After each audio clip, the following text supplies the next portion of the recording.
प्यारे विद्यार्थियों, नमस्कार।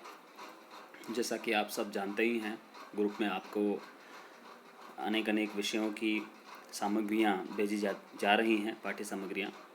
और आप यह भी जानते हैं कि विश्वविद्यालय के द्वारा लॉकडाउन हटने की स्थिति में जल्द ही आपका दोबारा से समय सारणी जारी कर दी जाएगी परीक्षाओं की, और नए समयानुसार परीक्षाएं करवाई जाएंगी, ऐसी हमें आशा है।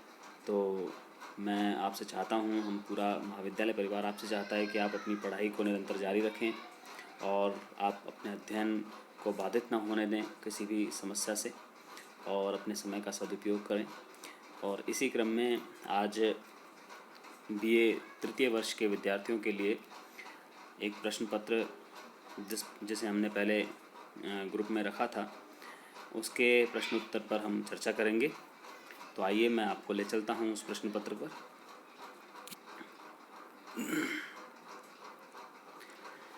स्नातक तृतीय वर्ष के लिए हिंदी साहित्य प्रथम प्रश्न पत्र का ये मासिक जांच परख प्रश्न पत्र था, जिसमें पहला प्रश्न है, खड़ी बोली हिंदी का प्रथम महाकाव्य कौन सा है।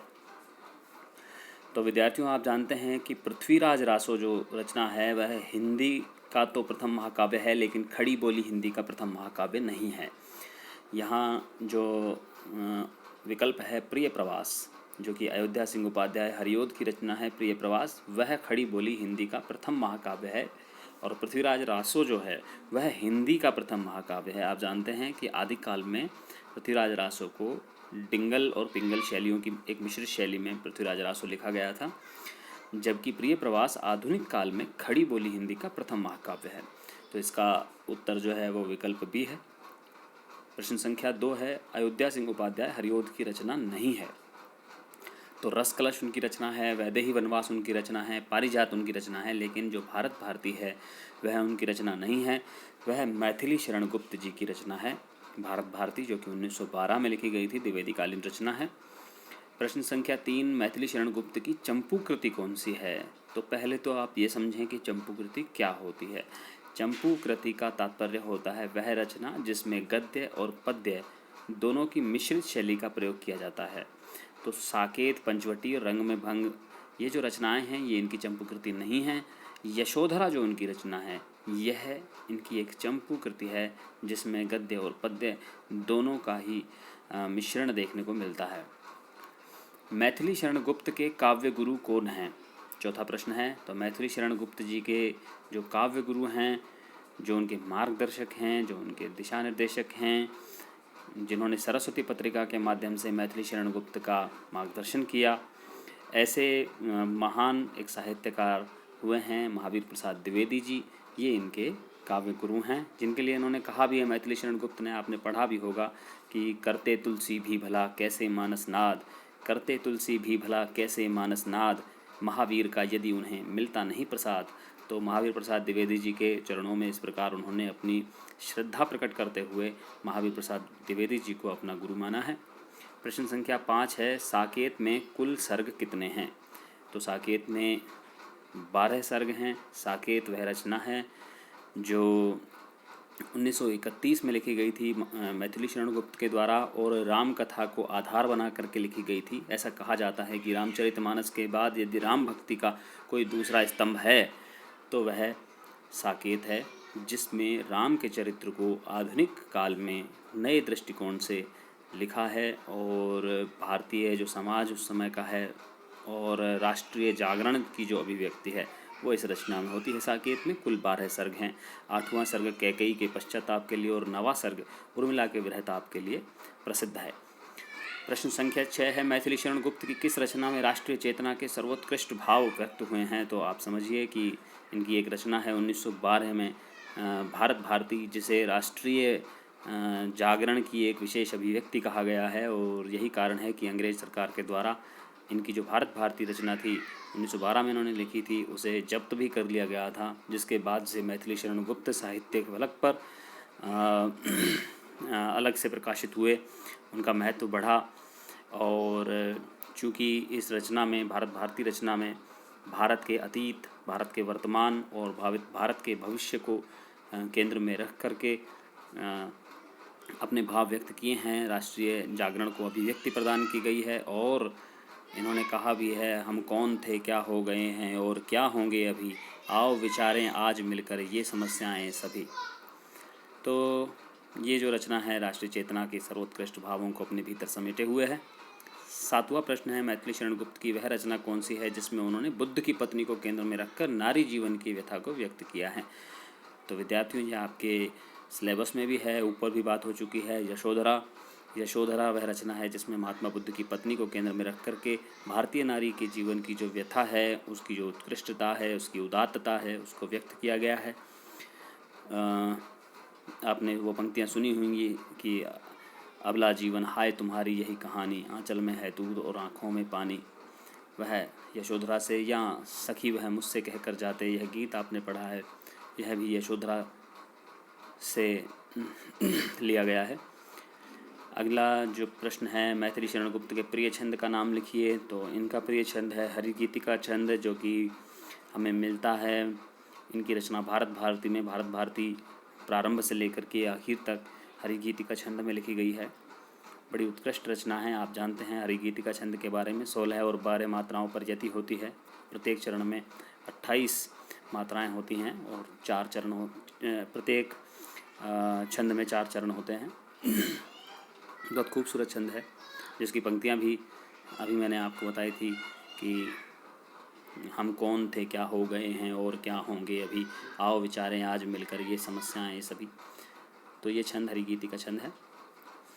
सीता के निर्वासन पर आधारित अयोध्या सिंह उपाध्याय हरिओद की रचना का नाम बताइए। तो यह भी उत्तर ऊपर आ चुका है। वैदेही वनवास इनकी रचना है, जिसमें सीता के वनवास को केंद्र में रख करके एक नए नज़रिए से उस पूरे वृत्तांत को विचार किया गया है। प्रश्न संख्या 10 है, पवन दूती प्रसंग हरिओद के ग्रंथ प्रिय प्रवास के किस सर्ग में संकलित है। तो यह आपके सिलेबस में 6ठे सर्ग में संकलित है। और अगला प्रश्न है, सह प्रसंग व्याख्या कीजिए। इसमें 4 पंक्तियां हैं। कोई क्लांता कृषक ललना, खेत में जो दिखावे धीरे धीरे परस उसकी क्लांतियों को मिटाना, जाता कोई जलद यदि हो व्योम में तो उसे ला, छाया द्वारा सुखित करना तप्त भूतांगना को। तो आप जानते हैं, जब हम कोई सह प्रसंग व्याख्या करते हैं तो सबसे पहले संदर्भ देते हैं, उसके बाद प्रसंग बताते हैं। तो संदर्भ तो यह हुआ कि यह रचना हमारे पाठ्य पुस्तक में संकलित अयोध्या सिंह उपाध्याय हरिओद द्वारा रचित प्रिय प्रवास के 6ठे सर्ग से ली गई है। यह तो इसका संदर्भ हो गया। और प्रसंग आपको यह बताना होगा कि कृष्ण जब मथुरा चले गए हैं और राधिका उनकी याद में, उनके विरह में जब अपनी पीड़ा को व्यक्त करती हैं प्रकृति के साथ तादात्म्य स्थापित करते हुए, तो वह पवन को दूती के रूप में कृष्ण के पास संदेशवाहक के रूप में भेजती हैं। तो उसका प्रसंग यहाँ पर आया है। यह संदर्भ और प्रसंग हुआ। तत्पश्चात हम इसकी व्याख्या की बात करते हैं। तो व्याख्या में यह है कि पवन को दूती के रूप में भेजते हुए राधिका पवन से यह निवेदन कर रही हैं कि यदि वह रास्ते में जा रही हैं, पवन जब रास्ते में जाती है तो जाते हुए वह केवल लक्ष्य को ध्यान न रखे और इस तरह से न जाए कि कोई किसी प्रकार किसी को पीड़ा उत्पन्न हो। जब कोई रास्ते में कोई थकी हुई किसान, कोई स्त्री खेत में कहीं दिखाई दे जाए तो धीरे धीरे उसको स्पर्श करके उसकी थकान को मिटा देना, उसके श्रम कण जो उसके पसीने हैं उन पसीनों को भी धीरे धीरे अपनी हवा से, शीतल हवा से स्पर्श करके उसे सुखा देना और सभी प्रकार से उसे शांति प्रदान करना। तत्पश्चात कृष्ण के पास संदेश लेकर के जाना। जाता कोई जलद यदि हो व्योम में तो उसे ला, और यदि रास्ते में कोई बादल अगर दिख जाए आकाश में तो उसे अपने साथ लेकर के आना और धरती को और कृषक पुत्री को, कृषक स्त्री को सुखी करना। और धरती को, जो तप्त धरती है, उसे पवन से ये निवेदन किया गया है कि वह बादल को ला करके उसे शीतलता प्रदान करे, धरती को भी और कृषक स्त्री को भी। ये इसकी व्याख्या है। और यदि हम इसके भाव को थोड़ा सा और समझाना चाहें तो यहाँ पर हम निकल के आता है कि प्रिय प्रवास में राधा केवल नायिका राधा के रूप में अवतरित नहीं हुई है, बल्कि उसमें समाज के प्रति एक समाज सेवा का भाव भी उसमें भरा हुआ है। वह अपने उद्देश्य को सामने जब रखती है तो उसके बाद भी सामाजिक उद्देश्य को वो सर्वोपरि मानती है और समाज की सेवा के भाव को सर्वोपरि रख करके उसे अधिक महत्व प्रदान करती है। और यही कारण है कि वह कृष्ण को संदेश देने के लिए जाते हुए पवन को सबसे पहले मार्ग में मिलने वाले लोगों को सुखी करना उसे पहला उद्देश्य बताती है। और अब हम इसके विशेष की बात करते हैं। नीचे आप जानते हैं कि कुछ विशिष्ट बातें जो उसके भाव पक्ष से और जो उसके कला पक्ष से संबंधित हैं वह हमें लिखनी होती हैं। तो भाव पक्ष में आपको समझा चुका हूँ और कला पक्ष में आप जानते हैं कि सबसे पहले अलंकार यदि कोई दिखाई देता है क्या, तो आप देखिए कोई क्लांताकृषक, यहाँ पर अनुप्रास अलंकार है, धीरे धीरे में पुनरुक्ति प्रकाश अलंकार है। वैसे ज़्यादा बहुत अलंकारों का प्रयोग इस रचना में किया नहीं गया है। और छंद यदि हम देखें तो यहाँ पर म भ न त, तो यहाँ मंदाक्रांता छंद है जो कि एक गणबद्ध छंद है, वर्णिक छंद है, गणबद्ध छंद है जिसमें 15 वर्ण होते हैं और मगण भगण नगण तगण और तगण के क्रम में होते हैं। साथ ही यहाँ पर यदि हम देखें स्पर्श को परस कहा गया है और बहुत अधिक यहाँ पर देखें यहाँ संस्कृत में शब्दों का प्रयोग ज़्यादा हुआ है और परस जैसे एकाध शब्दों का प्रयोग यहाँ पर हुआ है जो तद्भव शब्द हैं। तो आप तत्सम और तद्भव शब्दों के बारे में बता सकते हैं, अलंकार के बारे में बता सकते हैं, छंद के बारे में बता सकते हैं।